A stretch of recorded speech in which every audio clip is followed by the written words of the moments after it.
नमस्कार दोस्तों, एक बार फिर स्वागत करता हूं आप सभी का हमारी video series understanding Shrimad Bhagavad Gita में। पिछली वीडियो तक हम लोगों ने अध्याय 2 श्लोक नंबर 2.10 तक कवर किए। आज हम लोग अध्याय 2 श्लोक नंबर 2.11 से स्टार्ट करते हैं।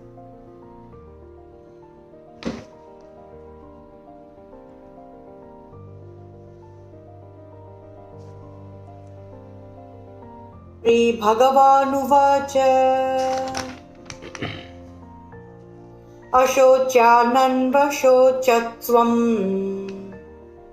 प्रज्ञावादांश्च भाषसे गतासु न गतांसूंश्च नानुशोचन्ति पंडिताः। भगवान कृष्ण बोलना शुरू करते हैं और पिछले श्लोक में भगवान कृष्ण ने अर्जुन के लिए गुरु का पद संभाला था और ये पद संभालते ही भगवान कृष्ण सबसे पहले श्लोक में अर्जुन को डांटते हुए बोलते हैं कि तुम विद्वानों की तरह बात कर रहे हो, तुम पंडितों की तरह बात कर रहे हो, लेकिन तुम अज्ञानी हो। यदि तुम इतने ही विद्वान होते तो विद्वान तो शरीर और आत्मा के बारे में जानता है पूरी तरीके से, और तुम अभी तक उस चक्कर में पड़े हो।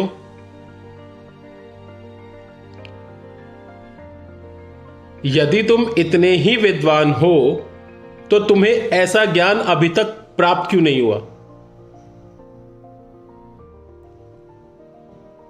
क्योंकि जो विद्वान होता है वह व्यक्ति ना तो किसी जीवित के लिए और ना ही किसी मृत व्यक्ति के लिए कभी शोक व्यक्त करता है।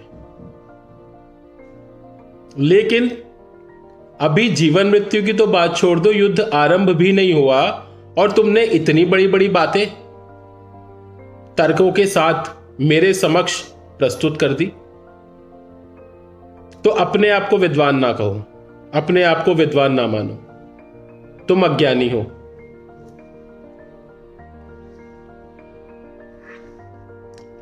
भगवान कृष्ण अर्जुन का धर्म उसको याद दिलाना चाहते हैं कि उसको युद्ध करना चाहिए। एक बहुत बढ़िया एग्जाम्पल इस श्लोक के साथ फिट होता है कि जो पितामह भीष्म थे, पितामह भीष्म को आत्म साक्षात्कार का पूर्ण ज्ञान था। वे जीवन और मृत्यु के बीच में, शरीर और आत्मा के बीच में बड़े अच्छे से डिफरेंशिएट करना जानते थे। वे जानते थे ये दोनों चीज क्या है। और एक बड़ा इंपॉर्टेंट पहलू जो गीता हमें सिखाती है कि हमें परिणाम से कुछ रिलेट नहीं करना चाहिए, हमें कर्म करना चाहिए। पितामह भीष्म इतने विद्वान व्यक्ति थे कि परिणाम जानते हुए भी, युद्ध का परिणाम जानते हुए भी, कौरवों की साइड से युद्ध करने के लिए आए, अपना धर्म का पालन करने के लिए आए और इस चीज को पितामह भीष्म ने भगवान की इच्छा समझकर स्वीकार किया। अधर्म की ओर से युद्ध करना, इसको भी भगवान की इच्छा समझ के और परिणाम की बिल्कुल भी परवाह किए बिना पितामह भीष्म कौरवों की तरफ से युद्ध करने के लिए तैयार हुए। बहुत बड़ी सीख है जो श्रीमद् भगवद गीता हमको देती है कि हमें अपना कर्म और अपना धर्म निभाना चाहिए। पितामह भीष्म कुरु किंगडम से थे, कुरु वंश से थे, इस वजह से उनको दुर्योधन की ओर से युद्ध लड़ना था, वो उनका धर्म था। अधर्म के साथ लड़ना उनका धर्म था, अधर्म की तरफ से लड़ना उनका धर्म था, और वो अपने धर्म से पीछे नहीं हटे। इस धर्म में भी उन्होंने भगवान की इच्छा को स्वीकारा, परिणाम की चिंता किए बिना पितामह भीष्म इस युद्ध में खड़े हुए। बहुत बड़ा एग्जाम्पल है। नेक्स्ट श्लोक पे चलते हैं।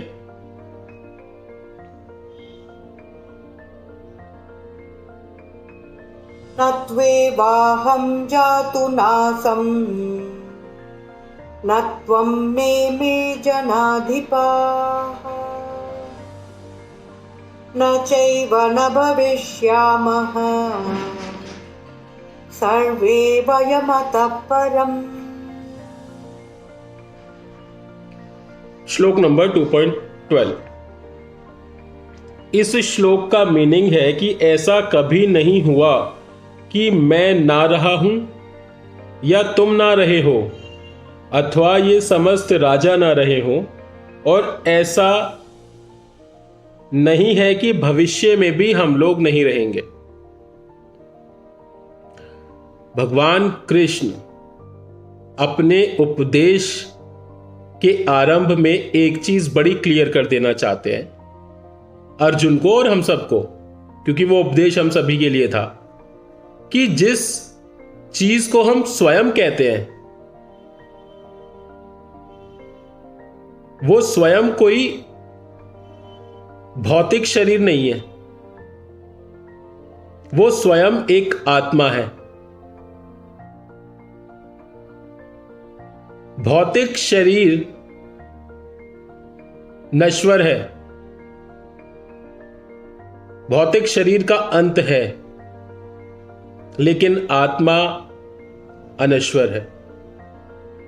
भगवान कृष्ण बड़ा क्लियर कर देना चाह रहे हैं कि यदि अर्जुन को इस चीज का डाउट है कि उसके हाथों किसी भी व्यक्ति की मृत्यु होगी, तो उसको यह क्लियर करना चाह रहे कि आत्मा तो अनश्वर है, आप उसकी आत्मा को तो नहीं मार सकते। भौतिक शरीर के बारे में भूल जाओ, क्योंकि स्वयं को भौतिक शरीर से मत जोड़ो। अगर स्वयं को जानना चाहते हो तो स्वयं तो आत्मा है। और भगवान कृष्ण बोलते हैं कि ये शरीर तो 3 तत्वों से मिलकर बना है, ये जीवन 3 तत्वों से मिलकर बना है। इनफैक्ट पूरी सृष्टि की रचना उन 3 तत्वों से हुई है। फर्स्ट इज आत्मा, सेकंड इज परमात्मा, एंड थर्ड वन इज माया। और यदि हम आत्मा में बिलीव करते हैं तो हमें यह भी बिलीव करना होगा कि भौतिक शरीर की मृत्यु के पश्चात भी जीवन है, क्योंकि आत्मा नहीं मरती। यह बात भगवान कृष्ण अर्जुन को समझाने की कोशिश करते हैं इस श्लोक के माध्यम से। आगे चलते हैं श्लोक नंबर 2.13। देहिनोऽस्मिन् यथा देहे कौमारं यौवनं जरा तथा देहान्तरप्राप्तिः धीरस्तत्र न मुह्यति। इस श्लोक में भगवान कृष्ण अर्जुन को समझाते हैं कि जिस प्रकार शरीरधारी आत्मा इस शरीर में बाल्यावस्था से तरुणावस्था और फिर वृद्धावस्था में निरंतर अग्रसर होती है, उसी प्रकार मृत्यु होने पर आत्मा दूसरे शरीर में चली जाती है और धीर व्यक्ति ऐसे परिवर्तन से मोह को प्राप्त नहीं होता। अब आत्मा के बारे में बता दिया कि there is life after death. Last श्लोक में केवल भौतिक शरीर का नाश होता है, आत्मा का नाश नहीं होता। इस श्लोक में भगवान कृष्ण जो हैं एक इंपॉर्टेंट चीज के बारे में कुछ कहना चाह रहे हैं। देहांतरण का सिद्धांत मीन्स कोई भी आत्मा यदि एक शरीर में प्रवेश करती है प्रवेश करने के बाद बाल्यावस्था से युवावस्था में और युवावस्था से वृद्धावस्था तक जाती है, एक साइकिल बनती है।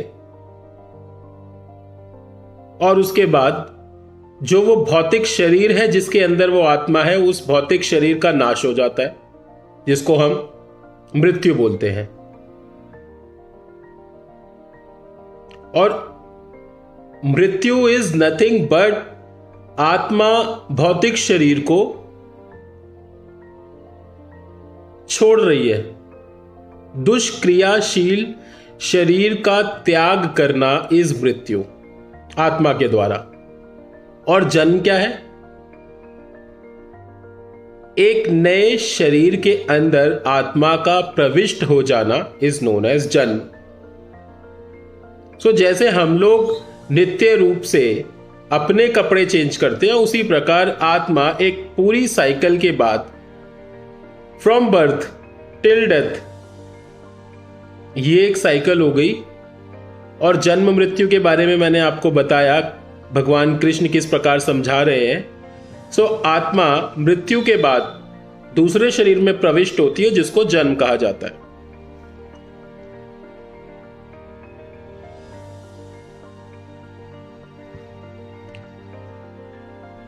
शरीर केवल एक जीवन तक क्रमिक रहता है,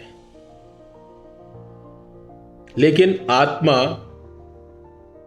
अनंत शरीरों में प्रवेश कर सकती है।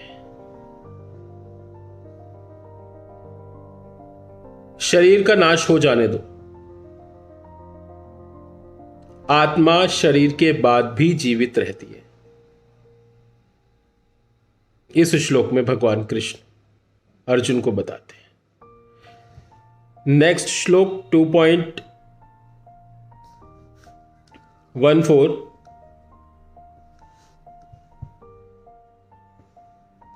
मात्रा स्पर्शास्तु कौन्तेय शीतोष्ण सुख दुःखदाः आगमापायिनो नित्या तांसि तिक्षस्व भारत। हे कुंती पुत्र, सुख तथा दुख का क्षणिक उदय तथा काल क्रम में उनका अंतर ध्यान होना सर्दी तथा गर्मी की ऋतुओं के आने जाने के समान है। हे भरतवंशी, वे इंद्रिय बोध से उत्पन्न होते हैं और मनुष्य को चाहिए कि अविचल भाव से उनको सहन करना सीखे। मानव शरीर के अंदर 5 प्रकार के इंद्रियां एक्टिवेट रहती हैं, जिनसे हम कुछ भी फील करते हैं। देखना, सूंघना, सुनना, स्पर्श करना और स्वाद लेना।